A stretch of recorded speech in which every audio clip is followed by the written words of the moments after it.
This project is an attempt to go break the world electric speed record.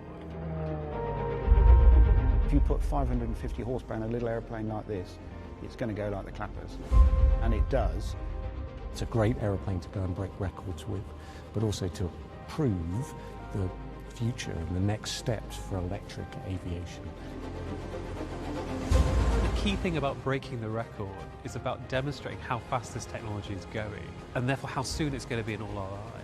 This technology offers us the opportunity to start travelling in a really net zero way. When you look at the team and the interaction across the whole board, the engineers, project management, the ATI, the government, I've never seen a team come together and achieve what this team has done.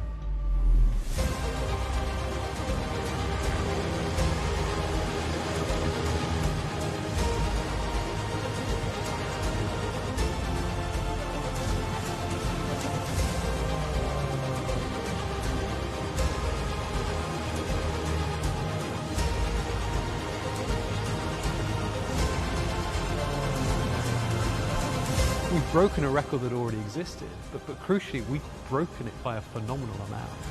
I think it's clearly demonstrating that we're getting into the third age of aviation.